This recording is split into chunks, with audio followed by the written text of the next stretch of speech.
Eu vou fazer um vídeo bem divertido hoje, porque, como toda leitura, eu adoro listas. E eu fiz essa lista e coloquei também numa linha do tempo. E, enfim, foi bem divertido fazer essa linha do tempo, inclusive. Vou fazer isso mais vezes, talvez, não sei. Mas eu acho muito interessante colocar as coisas numa escala temporal, né? Dar um overview, enfim. Todo leitor tem uma lista gigantesca de livros que quer ler, né? Então, o primeiro é A Ilha de Sakhalina, do Anton Chekhov, de 1893. Um jovem médico empreende uma viagem até os confins da Rússia para documentar as terríveis condições de vida dos condenados a trabalhos forçados em uma ilha presídio. Uma jornada extenuante e quase fatal que o fez regressar com um dos textos mais impressionantes da literatura de não-ficção de todos os tempos. A denúncia de um lugar onde pessoas eram descartadas, o relato de um inferno, cercado de água, frio e desumanidade por todos os lados. Knup, três histórias da vida de um andarilho, do Hermann Hesse, publicado em 1915. Eu gosto muito de Hermann Hesse, eu já li uns 4 livros dele, eu acho. E esse é um dos livros que eu não li, que eu tenho muito interesse em ler, né? A experiência existencial, a formação da personalidade, a contestação de velhos valores que não apresenta o herói poético que influenciaria autores tão diversos como Stefan Zweig e Jack Kerouac. Em plena Alemanha do fim do século XIX, um jovem que não vagueia de cidade em cidade e se hospeda na casa de conhecidos que lhe dão teto, comida e algum afeto. Ele evita, no entanto, construir relações mais profundas, estabelecer laços definitivos. É um amante da liberdade, uma espécie de esteta em fuga de um mundo crivado de imposições e crenças antiquadas. Me perdoe, mas eu não sei o que é esteta. Depois eu pesquiso. À medida que os anos passam, amigos o repreendem por ter desperdiçado seu talento e sua saúde com uma existência vadia entregue à boemia e ao improviso. O andarilho, ainda que debilitado, não lhes dá ouvidos e segue desfrutando dos prazeres mais simples, aferrado aos breves momentos de felicidade. Uma das mais belas construções literárias de Hermann Hesse, Knup é um personagem também complexo, que duvida constantemente de suas próprias escolhas. Esse modo de vida marginal levaria Hesse a preconizar: se pessoas talentosas e corajosas como Knup não conseguem encontrar um lugar em seu entorno, o entorno é tão cúmplice disso quanto o próprio Knup. Uma declaração que põe em xeque os padrões sociais daquele tempo e da atualidade. Isso me lembrou 2 livros dele, parece uma junção de 2 livros de 2 personagens do Hermann Hesse, que é Demian e Siddhartha, né? Ele tem esses personagens super interessantes, por isso que eu gosto muito dele. Esse é um dos livros que eu mais quero ler, que é Ulisses, do James Joyce, publicado em 1922. Ulisses adapta a Odisseia de Homero, condensando a viagem aventurosa de Odisseu pelo mundo helênico no regresso da Guerra de Troia à ilha de que era rei Ítaca, e onde havia ficado a sua esposa, a rainha Penélope, em 18 horas de viagem por Dublin, do agente de publicidade Leopold Bloom, no dia 16 de junho de 1904, e início da madrugada do dia seguinte. É a obra-prima de James Joyce, através da descrição pormenorizada de um dia na vida de um grupo de pessoas no limitado ambiente de Dublin de 1904, como enquadramento. Joyce pretende apresentar um microcosmo de toda a experiência humana. O herói, Leopold Bloom, um judeu irlandês, é, na visão de Joyce, em Ulisses moderno, ou um qualquer, um fraco e forte, cauteloso e precipitado, herói e covarde, englobando os múltiplos aspectos de cada ser humano e de toda a humanidade. Esse é um dos livros também que eu quero muito ler, que é A Montanha Mágica, de Thomas Mann, publicado em 1924. Ele foi muito amigo de Hermann Hesse. Eles trocavam correspondências, né? Trocavam cartas, e eu li um livro que mostrava, né, as cartas que eles trocavam. Enfim, neste clássico da literatura alemã, Mann renova a tradição do Bildungsroman, enfim, o romance de formação, a partir da trajetória do jovem engenheiro Hans Castorp, durante uma inesperada estadia de 7 anos em um sanatório para tuberculosos nos Alpes suíços. Hans relaciona-se com uma miríade de personagens enfermos que encarnam em conflitos espirituais e ideológicos que antecedem a Primeira Guerra Mundial. Tremendas Trivialidades do Chesterton, publicado em 1925, reúne 39 crônicas que buscam mostrar ao leitor que não existem coisas desprovidas de interesse, triviais, mas apenas pessoas que não se interessam suficientemente por elas. O livro é um convite ao leitor para ver nas pequenas coisas não a sua beleza, mas sua grandeza. Eu vi essa resenha, se eu não me engano, foi no canal da Tati Feltrin. Maria Antonieta, Retrato de uma Mulher Comum, do Stefan Zweig, publicado em 1932. Esse livro eu folhei na livraria e li alguns trechos, e eu fiquei muito encantada com a escrita do Stefan, né? Por isso que eu coloquei esse livro na lista, mais por causa da escrita dele do que pela temática de Maria Antonieta. Casada aos 14 anos com o herdeiro da coroa francesa, o futuro Luís XVI, Maria Antonieta demonstrou-se desde o início inconsequente e despreparada para desempenhar o papel que haviam determinado para ela. O povo logo lhe atribuiu a culpa por tudo que há séculos vinha padecendo sob a monarquia. E aos poucos essa jovem rainha viu-se envolvida pelos acontecimentos sombrios da Revolução Francesa. Condenada à morte, revelou-se então a verdadeira descendente da poderosa família imperial dos Habsburgo. Enfim, uma soberana digna e resignada que caminha serena para a guilhotina. Amigo de Freud e com um forte envolvimento com a psicanálise, Zweig foi um dos primeiros escritores a trabalhar consistentemente com um enfoque psicanalítico em suas biografias. Não se preocupou, portanto, em narrar todos os fatos da vida de Maria Antonieta, nem em cada meandro dos desacertos revolucionários, mas aos poucos dispôs as peças de um quebra-cabeça dramático para revelar o potencial trágico de uma personagem despreparada para o destino a ela reservado. Próximo livro, Casa Grande Senzala, de Gilberto Freire, de 1933, publicado em 1933. Se não me engano, tem uma casa aberta de Gilberto Freire aqui, que é aberto à visita, né? Mas eu também não tenho certeza, porque faz muito tempo isso. Não sei se ainda está aberto ao público, mas enfim. Após exaustiva pesquisa realizada em arquivos brasileiros e estrangeiros, Gilberto Freire construiu uma poderosa análise sobre os traços e desafios centrais da formação da sociedade brasileira, as virtudes e os vícios da colonização portuguesa no Brasil, a enorme contribuição das matrizes indígena e africana na formação da identidade nacional, tudo reconstituído a partir de uma perspectiva inovadora, lançando luzes sobre os aspectos cotidianos que estiveram presentes nas permanências e transformações de uma sociedade caracterizada pela miscigenação. Assim, a culinária, a alimentação, o vestuário, as práticas religiosas foram algumas das dimensões da vida social minuciosamente reconstituída por Gilberto Freire neste livro seminal, que se tornou uma das mais complexas e influentes interpretações do Brasil até hoje concebidas. Próximo livro, o livro do Desassossego, do Fernando Pessoa. Esse foi escrito entre 1913 e 1934 e só foi publicado postumamente em 1982. Então eu coloquei aqui como se ele tivesse sido publicado em 1934, 35 mais ou menos, né, para a gente situar, né, essa obra no seu tempo. Por isso que ele está aqui.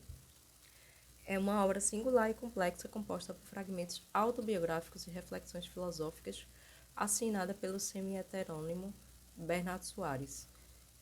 É um retrato da alma inquieta e da sensibilidade aguçada de pessoa, explorando temas como a melancolia, a identidade e a condição humana.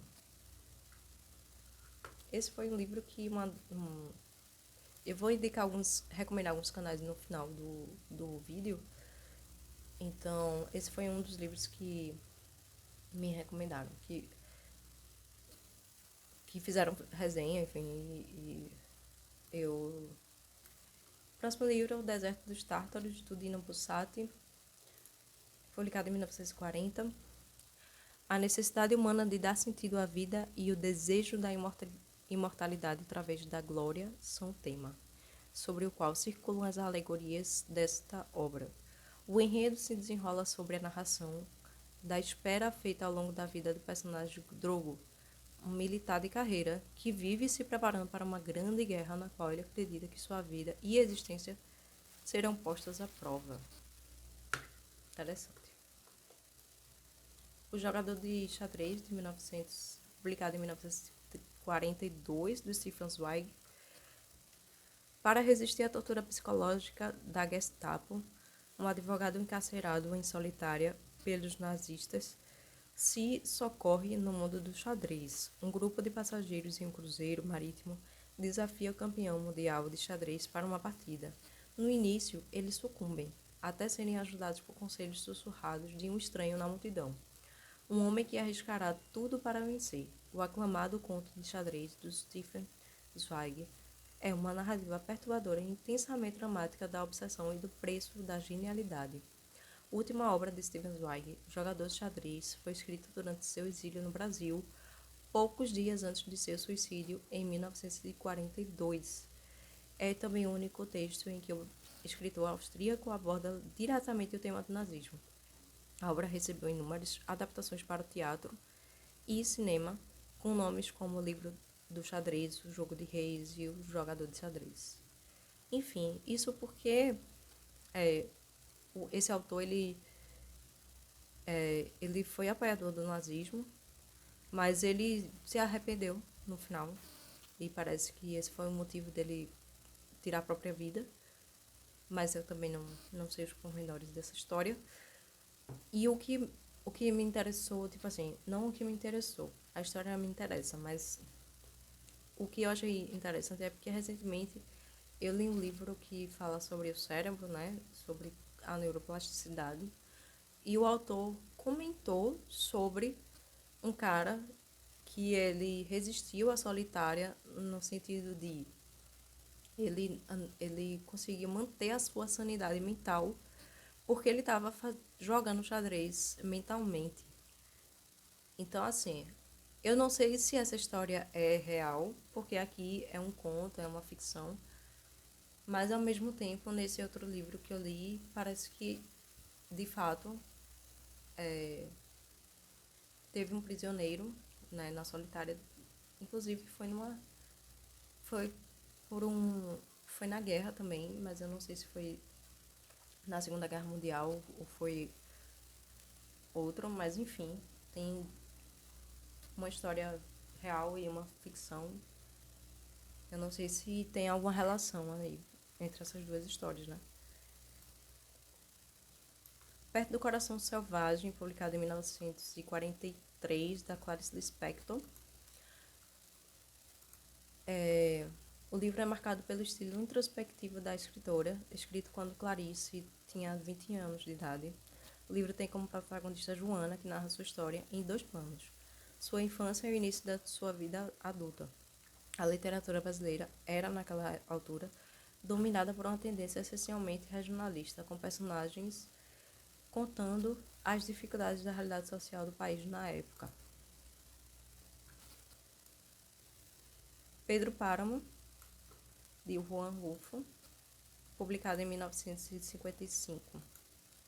O realismo fantástico, como hoje se conhece, não teria existido sem este livro. Desta fonte viveram o colombiano Gabriel García Márquez e o peruano Mário Vargas Llosa, a partir da combinação de 2 elementos essenciais ao sucesso da literatura latino-americana, o realismo fantástico e o regionalismo. Rulfo se destaca pela sua habilidade em contar uma história reunindo relatos e lembranças. De enredo conciso e preciso, o único romance de Juan Rulfo trata da promessa feita por Juan Preciado à mãe moribunda. O rapaz sai em busca do pai, Pedro Páramo, um lendário assassino. No caminho encontra impressionantes personagens repletos de memórias que lhe falam da crueldade implacável de seu pai. Em sua estrutura não há linha temporal exata, tampouco um narrador fixo. Juan Rulfo nos leva a mergulhar e a nos dissolver no turbilhão dos sentimentos de todo um povoado em torno desse grande homem. Eu sei mais ou menos a história desse livro, mas me interessei pelo livro, né? E eu tenho um conto aqui do Gabriel Garcia Marques, em espanhol, inclusive. É um conto do realismo fantástico, né? Então talvez eu leia também. A Condição Humana, da Hannah Arendt, filósofa alemã. Uma das principais obras teóricas é um relato histórico, antropológico e filosófico da existência humana em sociedade, desde a Grécia Antiga até a Europa moderna. No livro, Arendt discute as possibilidades da vida ativa, título que ela preferia para a obra, no mundo moderno. Segundo a autora, a condição humana está relacionada a três atividades fundamentais: labor, trabalho e ação, que se desenvolvem em quatro campos possíveis: o político, o social, o público e o privado. Arendt explica como os gregos antigos relacionavam cada uma dessas atividades a um dos campos. Bem interessante. A Redoma de Vidro, da Silvia Plath, publicada em 1963, também foi uma das resenhas que eu vi no canal que eu vou recomendar para vocês. Esther Greenwood é uma jovem que sai do subúrbio de Boston para trabalhar em uma prestigiosa revista de moda em Nova York. Assim como a protagonista, a autora foi uma estudante com um histórico exemplar que sofreu uma grave depressão. Muitas questões de Esther retratam as preocupações de uma geração pré-revolução sexual, em que as mulheres ainda precisavam escolher se priorizavam a profissão ou a família.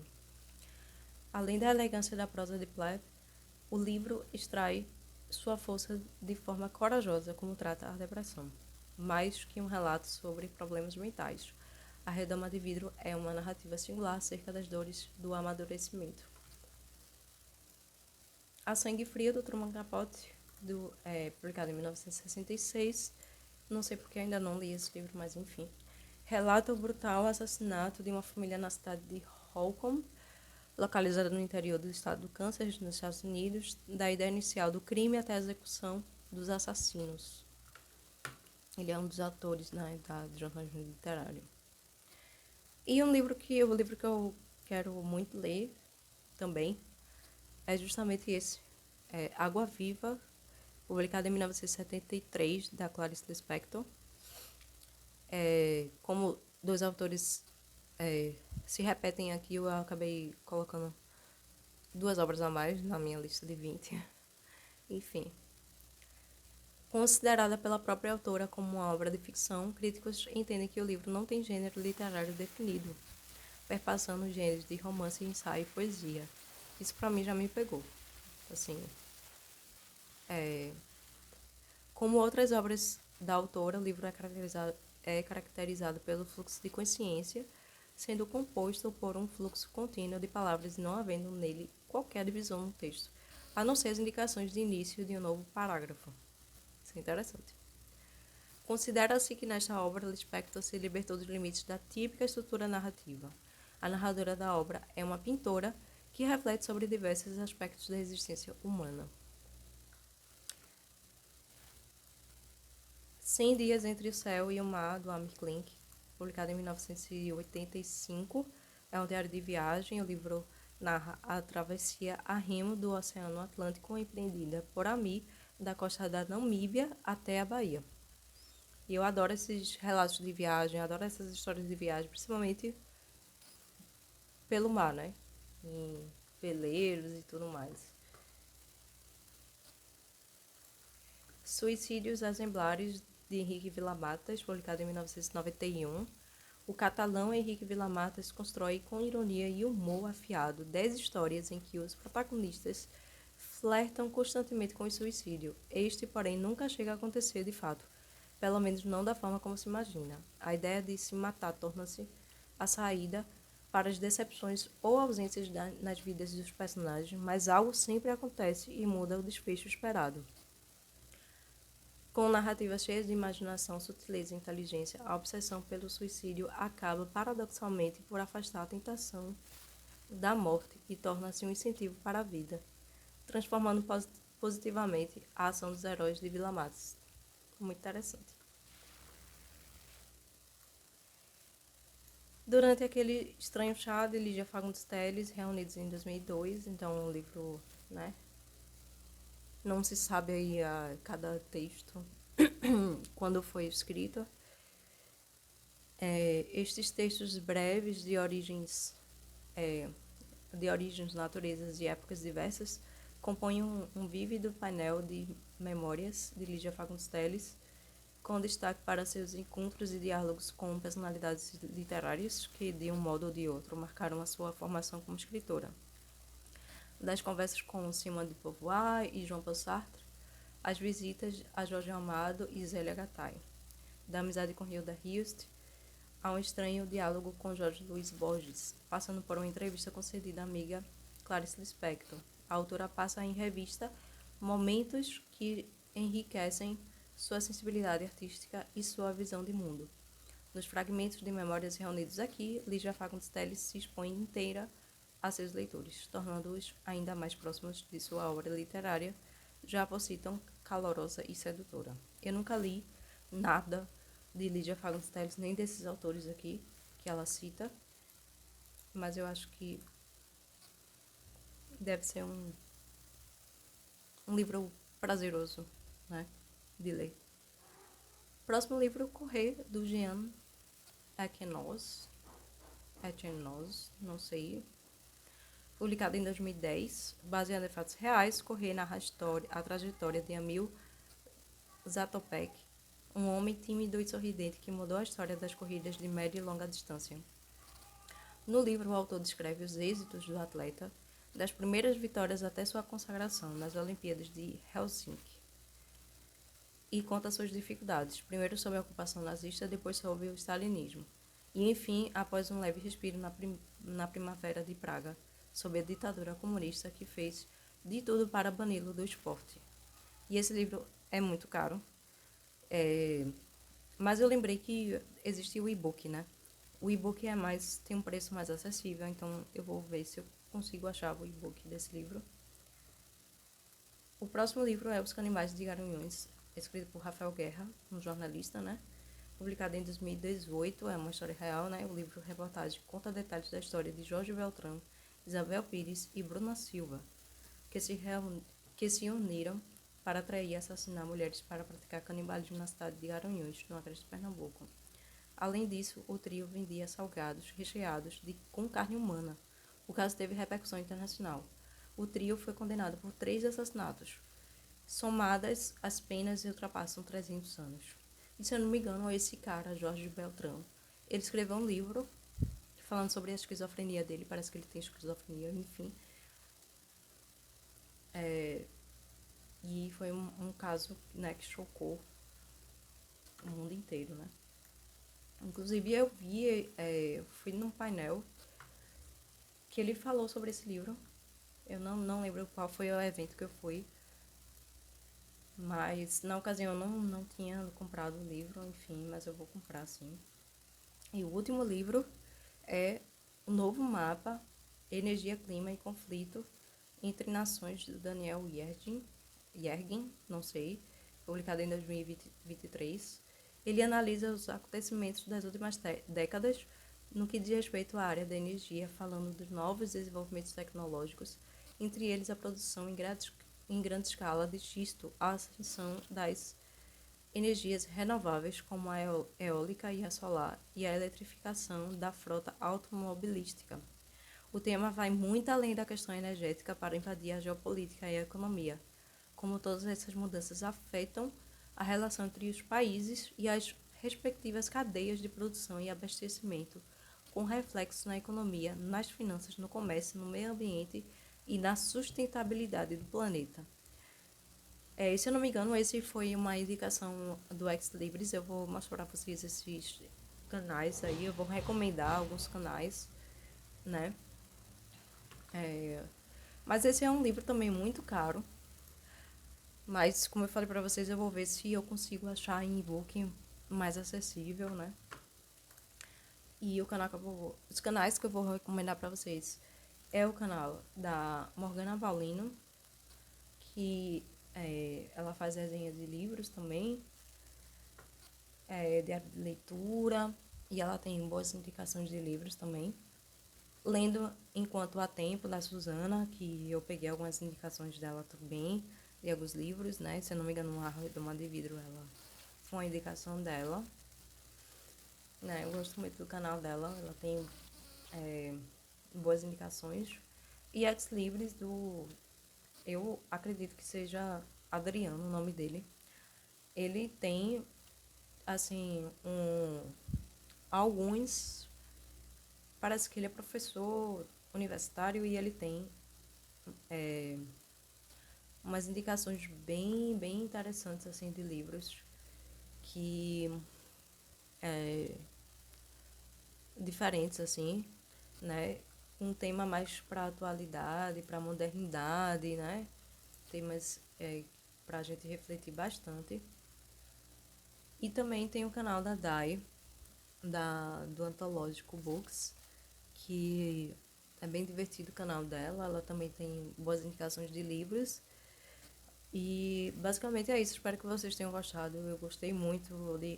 Foi bem divertido fazer essa linha do tempo e ver tudo na sua, no seu contexto temporal, né?